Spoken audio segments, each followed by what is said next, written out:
Welcome to the Reach Minds Thoughts for Your Life's Journey podcast. In this podcast, we will be exploring how working with horses can connect us to our presence, our authenticity, and lead to development, both in terms of our leadership and in our personal life. Today, my guest is David Harris, who is the head of Horse Wisdom and Magic at Global Warriors. David has been working with horses over the last 20 years, and just from my brief conversation with him, he has created such magic and lasting influence and impact on people that he has worked with. So welcome, David. Hi, Nita. Lovely to be with you. So, David, I'm absolutely fascinated about your work that you do with horses. So tell me a little bit about how you got into working with horses. It was like two paths coming together. In the late 90s, early noughties, I was CEO of a software consultancy, moving towards burnout rapidly. And I got myself a horse because my daughter had a horse. And I noticed that when I was around the horse, things were different. And actually, it really helped. The horse's name was John Joe, really helped and supported me through that. And I realized what was happening and decided to fire myself and set up with Sharon, my wife, the company that we started out with, which was called Acorns to Oaks, which is kind of the metaphor for how we believe. And that was it. And we've never looked back since. And about 2 years ago, we were actually 3 nearly, we were acquired by Global Warriors. And that was an interesting thing in itself, because it was very much a coming together of hearts and minds.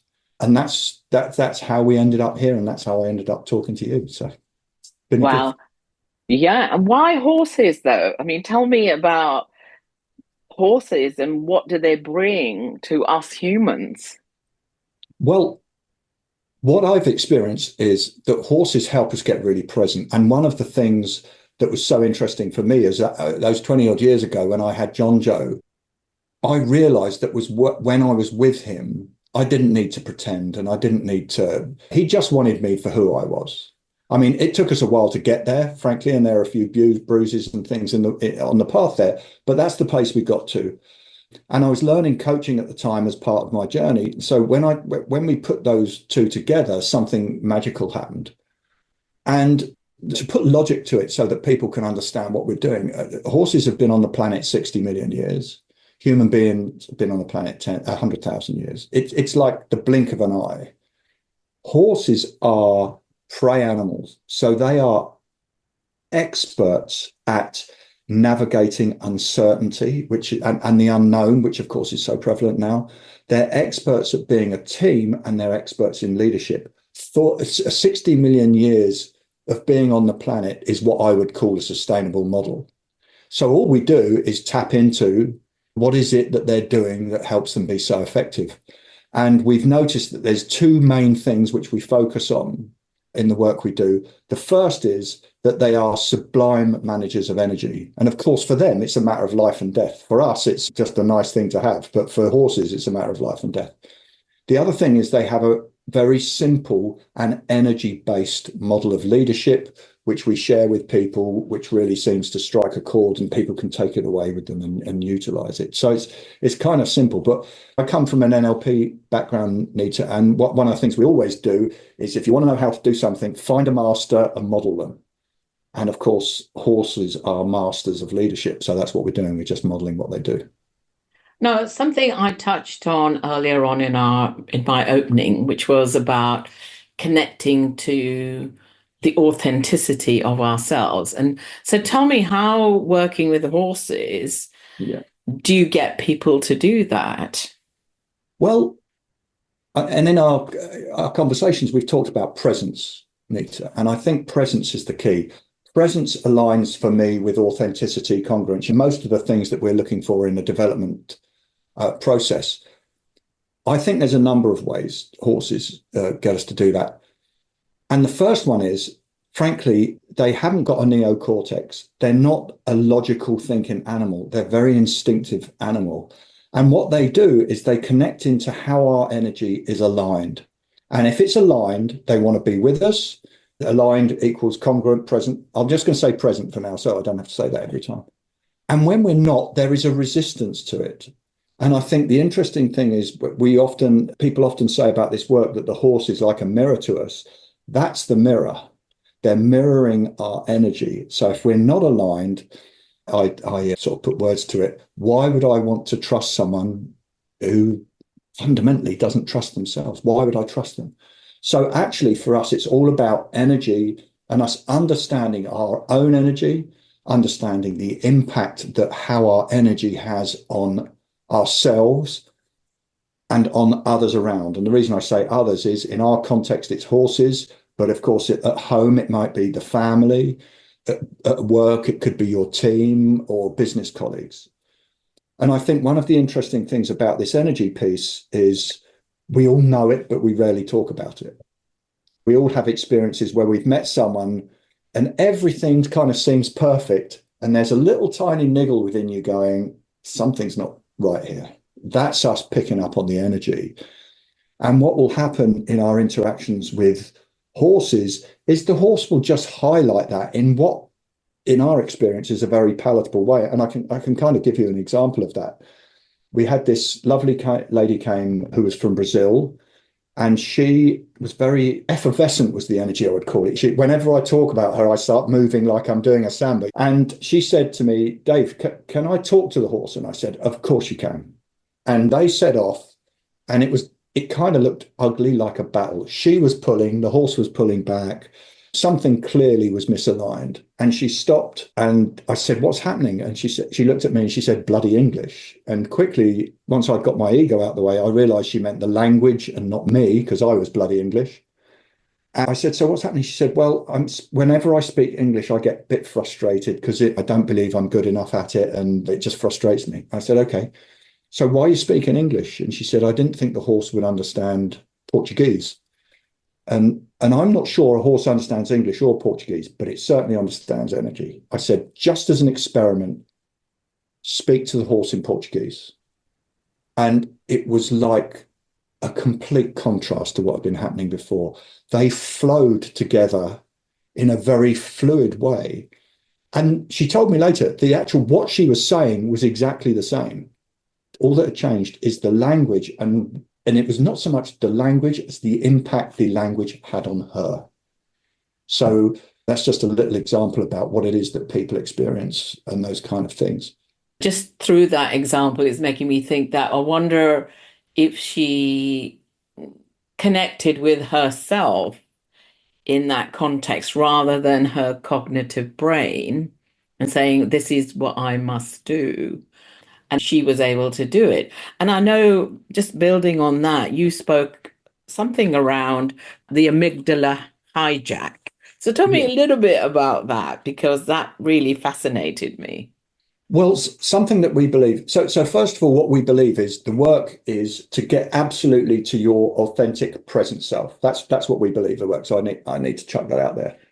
And that is presence. And so often when we talk about presence, I think, and certainly I thought this initially is presence. Okay, what that actually means is if I'm talking to you, Nita, and actually thinking about my to-do list, I'm not present. Well, that's one element to it. I believe actually it goes deeper than that. So I believe that when we have things that have happened in our past can disproportionately influence how we are at this moment. The challenge with that is it's other than conscious. So it's the amygdala hijack. The way that it gets into our system is not through our cognitive brain. And so often, our neocortex, so often we try and solve it via the neocortex. So it's kind of the wrong tool for the job. What we believe is if we can give someone an experience of achievement and being in flow, being in present, or I'm just going to say presence for now because there's a whole series of words that go with it. When we get that experience of presence and the impact that it can have with another, for instance, the horse, it works like the amygdala hijack, but in reverse. So you've had the experience which nullifies the thing that got in there with the amygdala hijack. And this often pays out in people reporting to us that they can really vividly remember their experience, years later. And for some development, that's not always the case, you know. Absolutely, because you may not know this, David, but my nephew came to your, Sumit Rai came to your session 12 years ago. And 2 weeks ago, when I mentioned that I was going to be doing this podcast with you, he went completely to 12 years ago. I don't know whether you remember him. Absolutely. In actual fact, Summit is a bit of a legend in our world because the experience he had was really profound for us. And it almost became like a prime example of how this whole system works and what can be gained from it and whatever. And I think I'm right in saying that Summit's experience was that he had this experience himself and then he brought his team with him afterwards. Yes. And we had this repeat of the whole thing.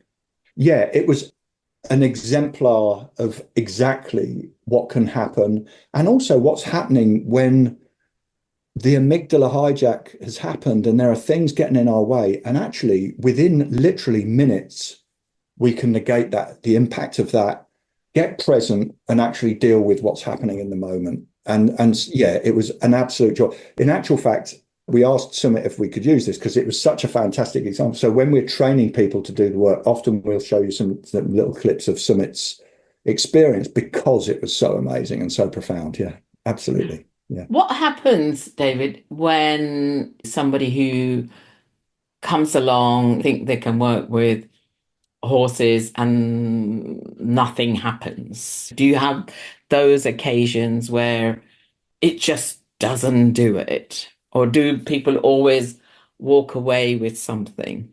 Well, I've only been doing it, never say never. So we've only been doing this 20 odd years and we've never had someone who actually kind of goes, I got nothing from that. Had a bit of fun. I got nothing from it. And I think that's partly because we're not always encouraged to be 100% present. In actual fact, sometimes clearly discouraged some of the things in the past, the behaviors that people have had. So, for instance, the dominance of command and control type of leadership historically, frankly the dominance of a male energy in leadership, which basically says if you're vulnerable or you don't know everything, you're not doing the job properly. I don't think that's helped. So when people come, they may get, my friend refers to them as aha moments. They may get big aha moments. And sometimes the aha moment, which may not seem big, may just be a kind of just something when I get present, we use breath a lot with this as well. When I'm with the horses, when I get present, whatever, actually things are a bit easier. So the analogy that I like to use for this is recently I've started climbing, indoor climbing, and I could get to the top, but I could do it once, and then I'd have to sit down for 20 minutes and recover. With technique, being focused on how I train my body and whatever, I can do the same thing, but it's easier. It's more effort. It's not effortless, but it's easier. And I think this is what we're doing when we're working with the horses with development of people and development of organizations. It's, yeah, of course you've achieved these things. That's why you're CEO, whatever it is. Is there a way that it can be done which doesn't have the negative impact it has on you? And of course, now we enter the world of burnout, of it's frankly, I think I saw something that a statistic from a report that said 40% of executives feel they're on the early stages of burnout. And the reality is it's probably nearer 80. And I think, Wow. well, yeah, it's a very big number. And I think what you have to understand is when we're in that place of burnout, are we at our most effective? Are we able to be creative, problem solve, all the things that we're doing? We believe not. We believe that actually when you get present without the negative aspects of burnout impacting you, actually you're more creative, you're more productive. And it's that old thing that lots of people talk about. Faster is not necessarily quicker. No, no. I think that's often we believe if we get there get there fast, we can tick that thing off our list, really, and then move on to something else. There was something else you actually mentioned earlier on when we were talking about, and I'm curious about that, which is the I am from the messages that we get from our childhood, and how working with horses, from what I understand, can enable us to access that. Absolutely. So the language we use, and we have a model to sort of demonstrate it in the classroom piece of what we do, is we call it this I amness, which is, if you like, who we truly are. When we're in our younger years, we're probably as pure to that as you could possibly be, because outside influences haven't impacted us. And just to give you an example, when I was 6, I was a very constantly asking questions, running around, very energetic little blonde boy. Not that I stopped being blonde when I went to school, but I went to school, and because I struggled to spell, and I still do, a teacher told me I was stupid. That, I think, happened, an amygdala hijack happened with me, where I began to question my intelligence. And my fear is I am stupid. And in our model, what we say is we don't want, our subconscious doesn't want people to find out about that fear, so we cover it up with something. And something I did was starting earning money at age 8. And so I ended up on this path, which ended up when I was around 40, where I was incredibly successful in those outer layers, which is sometimes called unhealthy ego, and completely miserable. So I had the car I'd always wanted, I had all the money I've ever wanted and whatever, and felt as if I was being found out. That's ironically when I got John Joe, the horse that changed my life completely, and I started working with horses and realized what I'd done. Then I quit, and we set up this business with Sharon and I, and we've been doing it 20 odd years ever since. I may have gone off track there a bit, Nita. Remind me. No, it's amazing. No, no. Honestly, David, it's sort of, I'm having warm and fuzzy feelings when I'm listening to you. I'm thinking, wow.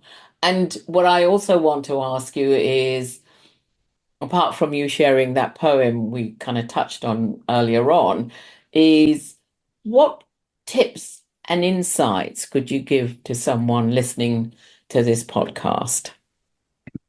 My little joke is, be yourself, everyone else is taken. And it's kind of, apparently Oscar Wilde said it, but apparently he didn't.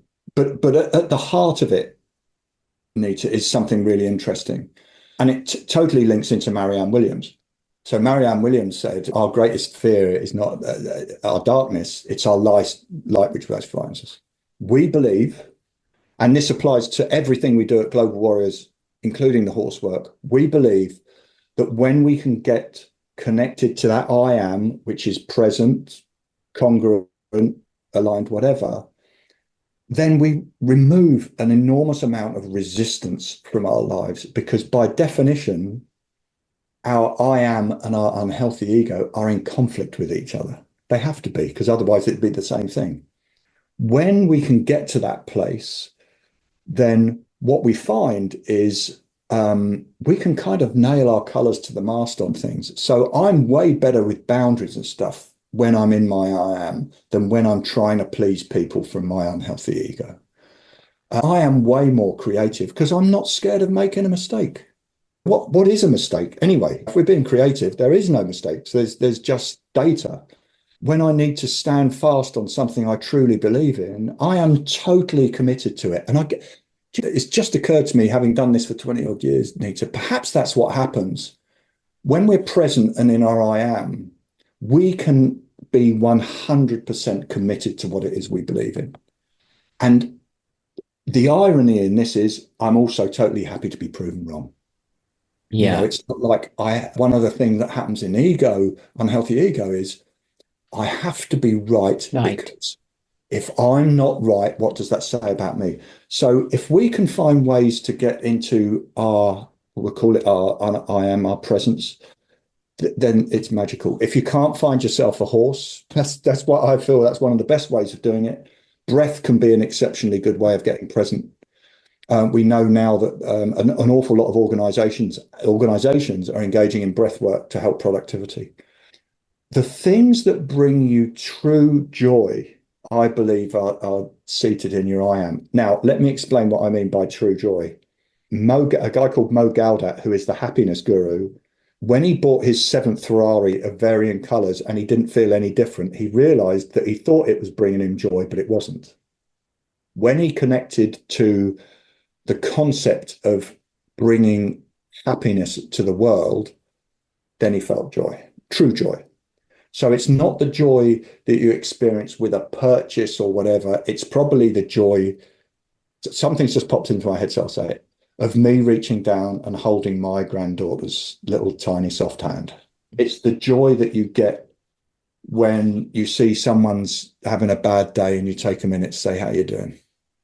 It's the small things, isn't it? It's the small things in life that, from what you're saying, and I agree, that bring us joy. It's not the big gestures. It's the often moments of kindness that we can, a moment of connection that we can have, as you're describing with your granddaughter. Those are moments that we can relish and enjoy and be present to.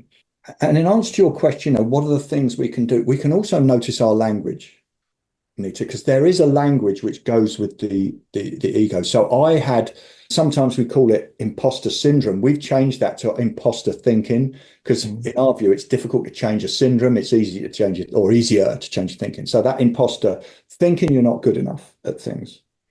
Frankly, constant inner dialogue of a negative nature will be your ego. The word should, must, have to are all driven from this unhealthy place, this unhealthy ego place. So if we catch ourselves using that language, I believe one of the most powerful things you can do is just first of all, notice, because we all know it all comes from consciousness. Notice what the pattern, and then just ask yourself the question, do I really want to proceed with that? I would take a breath personally, nice deep breath, and let it go and make a choice, because I think one of the things that we know about when we're operating from the unhealthy ego is you tend to react as opposed to respond. So you will tend to do something which has no thought to it. It's just like when the doctor taps you on the knee and your knee shoots up. I have no control over that. One of the most empowering things we can do for ourselves is just notice that that's happened. Stop, take a breath and say, is that the way I choose to proceed? That little tiny structure can be absolutely life-changing, because actually what you're doing is taking yourself from being a victim in a situation that you have no control over to totally the opposite, which is a way of inwardly empowering yourself. Absolutely. So can you recite me the poem? You mentioned a little bit of the Marianne Williamson. Is there another bit that you would like to share before we close our session? Let's see how good I am at remembering the whole thing. I've got it here, actually, if you want it. Let me try. I believe if I get it a bit wrong, it's probably wrong for the right reason. You know? Absolutely. Go for it. That's it. Our greatest fear is not that we're inadequate. Our greatest fear is that we are felt powerful beyond measure. It is our lightness, not our darkness, that frightens us. We ask ourselves, who am I to be powerful, gorgeous, talented, fabulous? Actually, who are you not to be? You're a child of God. Your playing small does not serve the world. There's nothing enlightened about shrinking so that other people won't feel insecure around you. We are all meant to shine as children do. We were born to make manifest the glory that is within us. And it's not in some of us, it's in everyone. And as we let our own light shine, we unconsciously give other people permission to do the same. As we are liberated from our own fear, our presence automatically liberates others. Beautiful, beautiful. And thank you, David, for your insights, your spontaneity, your presence. It's been a wonderful gift listening to you. My heart's full of joy, Nita. Thank you. And thank you for what you're doing, bringing supportive environments and stuff to people. So it's a great thing to do. Thank you. If you enjoy listening, tell a friend.